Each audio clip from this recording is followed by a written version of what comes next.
Diễm xin chào cô chú, anh chị, các bạn và các em. Hôm nay Diễm chia sẻ cách làm món bánh dày đậu xanh.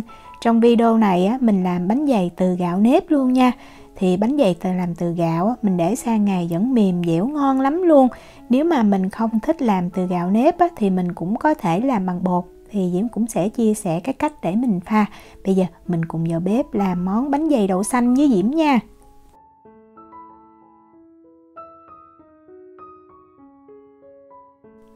Đầu tiên mình đi ngâm nếp trước, thì ở đây Diễm có 400g nếp, Diễm đã vo rửa cho thật là sạch.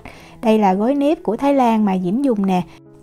Còn nếu mà mình muốn tiện lợi hơn thì mình dùng bột nếp người ta làm sẵn như vậy. Cái này cũng của Thái Lan luôn ha, là 400g. Chút nữa Diễm sẽ chỉ cái cách mình pha nước cho bột nếp. Thì nếp vo rửa sạch rồi đó, mình cho vào trong một cái tô lớn và mình cho nước ở nhiệt độ phòng, nước mát vào mình ngâm. Để qua một bên, bây giờ Diễm đi chuẩn bị đậu xanh luôn. Thì Diễm có 250g đậu xanh, mình cũng vo rửa cho thật là sạch. Mình cũng cho nước mát vào mình ngâm ha. Thì thời gian để ngâm nếp và đậu xanh này là từ 6 tới 8 tiếng. Diễm sẽ ngâm đậu xanh 6 tiếng, Diễm đi làm trước. Còn nếp sau khi mà mình làm nhân xong xuôi rồi thì mình mới quay trở lại mình làm. Đậu xanh sau 6 tiếng thì nó đã nở ra được như vậy nè. Mình mang mình đổ ra một cái rây cho nó thiệt là ráo nước nha. Đậu xanh này mình cũng có thể ngâm qua đêm. Mình để ở đây cho nó ráo nước một chút rồi mình hãy đi hấp khoảng từ 3 cho tới 5 phút.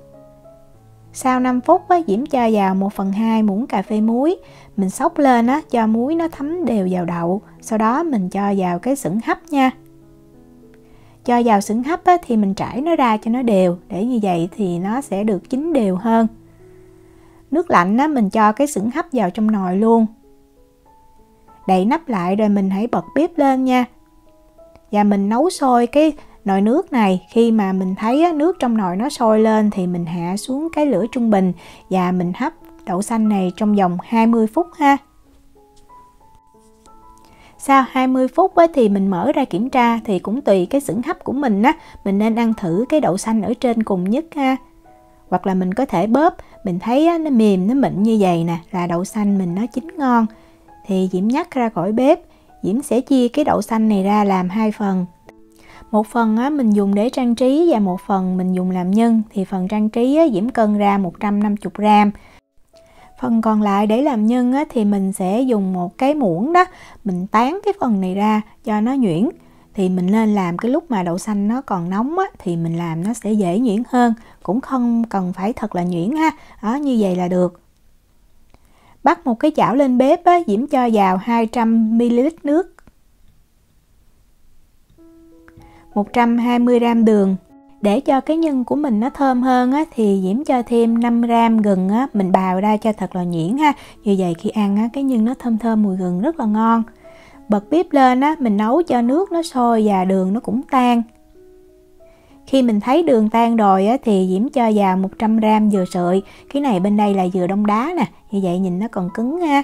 Và bây giờ mình sẽ nấu cái phần dừa sợi này ở cái lửa trung bình nha, trong vòng 5 phút, giúp cho cái nhân của mình để lâu nó không có bị hư. Lâu lâu thì mình nên đảo lên tí xíu ha. Sau 5 phút thì mình sẽ lấy cái phần đậu xanh hồi nãy mình tán nhuyễn đó, mình cho vào luôn. Cho vào thì mình đảo cho thật là đều ha. Mình để cái lửa trung bình khoảng từ 1 cho tới 2 phút. Khi mà mình thấy nước nó rút vào trong đậu xanh và đậu xanh nó mềm ra đó, thì lúc này mình sẽ cho thêm dầu ăn, giúp cho cái nhân của mình để nguội nó vẫn mềm mà nó không có bị khô. Diễm cho vào 2 muỗng canh ha. Mình có thể sử dụng dầu dừa cũng được nữa. Cho dầu ăn vào thì mình trộn lên cho đều. Mình cũng để cái lửa trung bình và mình xào thêm 1 cho tới 2 phút nữa, cho tới khi mình thấy nhân nó hơi róc khỏi chảo như vậy nè là được. Mình nhắc khỏi bếp ha. Nhắc khỏi bếp thì Diễm cho vào 20g mè mình đã rang vàng rồi nha. Trộn lên cho thật là đều. Và mình để nhân ở đây cho nó nguội một chút xíu thì mình vo nó dễ hơn, tại bây giờ nó hơi mềm. Dùng màng bọc thực phẩm mình đậy bên trên lại, tránh cho nhân của mình nó bị khô. Nhân thì sau khi nguội, Diễm chia ra làm khoảng 24 cho tới 25 phần bằng nhau. Mỗi phần là 25 gram và mình nên ấn cho nó dẹp dẹp như vậy thì cái bánh của mình sẽ đẹp hơn. Phần đậu xanh còn lại nó đã nguội rồi ha, thì bây giờ mình cho vào cối mình xay. Diễm lưu ý là mình phải để cho nó thật là nguội nha, thì lúc mà mình xay nó nhuyễn nó mới tơi ra. Khi mà mình nhúng cái bánh vào như vậy cái bánh của mình nó áo đều, nó đẹp hơn. Cái này là Diễm xay khoảng cỡ 1 phút đó, nhuyễn tơi như vậy là được. Xong rồi, bây giờ mình đi chuẩn bị cái phần bột ha. Nếp sau khi ngâm được 8 tiếng thì mình kiểm tra ha, mình thấy nếp nó hút nước mình bóp nhẹ thì mình thấy là nó bể ra như vậy nè, thì mình xay rất là dễ nhuyễn. Mình mang cái nếp này mình đổ ra cho nó ráo nước ha. Nếp sau khi mà đổ ra cho ráo nước Diễm cân lại. Thì Diễm thấy là được khoảng 580 gram ha, cũng tùy mình để ráo nhiều hay ít đó, thì nó chênh lệch một tí xíu cũng không sao. Và bây giờ mình mới đông nước vào. Mình đông làm sao mà cái lượng gạo đã ngâm cộng với nước tổng cộng là 900 gram là được. Nếu mà mình dùng bột thì mình cũng cộng bột với lại nước làm sao tổng cộng là 900 gram. Thì như mình thấy ở đây cái nước nó rất là ít. Vì vậy nếu mà cái cối xay của nhà mình yếu thì mình không có nên làm theo cách này, tại vì nó sẽ khó xay nhuyễn hơn. Trong khi cối của Diễm thì Diễm chỉ cần xay một lần thôi là nó đã nhuyễn mịn rồi. Vì vậy mình nên lưu ý chỗ này nha. Bột sau khi xay xong thì mình cho vào khuôn mình hấp. Thì Diễm dùng cái khuôn này nó có đường kính là 22 cm. Mình dùng khuôn nào cũng được ha, không nhất thiết phải là khuôn silicon.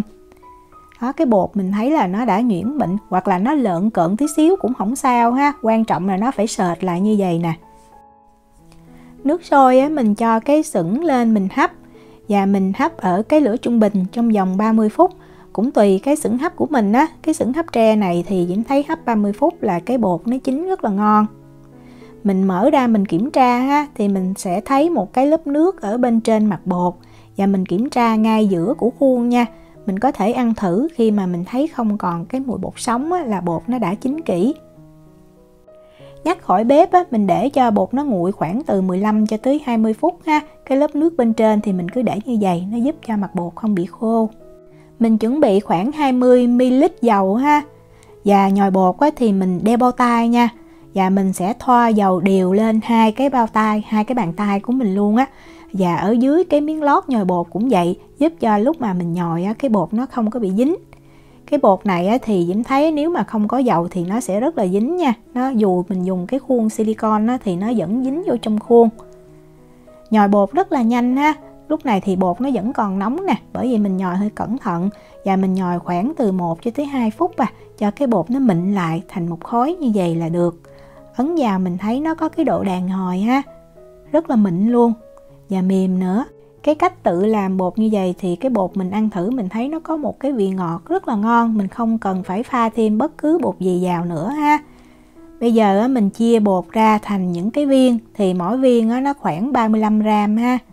Và cái bột này nó rất là đàn hồi, vì vậy mà mình chỉ cần làm cho nó mỏng ra tí xíu thôi, rồi mình cho nhân vô ngay giữa, lật lại và mình túm. Gói bánh này thì Diễm thấy rất là dễ ha. Xong rồi mình chỉnh lại cho nó tròn trịa là được. Mang viên bánh này mình tẩm qua phần đậu xanh hồi nãy mình đã xay nhuyễn. Như vậy thì bánh của mình khi mà mình để chung với nhau nó không có bị dính lại. Vậy là mình đã làm xong món bánh dày đậu xanh rồi. Rất là đơn giản mà ngon lắm luôn. Diễm làm tối hôm trước, xong tới hôm sau chiều Diễm ăn vẫn còn ngon. Nếu mà mình làm với bột nếp thì bánh nó vẫn mềm dẻo ha, không hề bị cứng với cái công thức này. Diễm chúc cô chú, anh chị, các bạn và các em làm được bánh dày thiệt là ngon. Nếu mà có thắc mắc gì thì cứ để lại lời nhắn hoặc là gửi tin nhắn cho Diễm. Diễm cảm ơn sự quan tâm theo dõi video rất là nhiều. Hẹn gặp lại trong những video tiếp theo. Chào tạm biệt.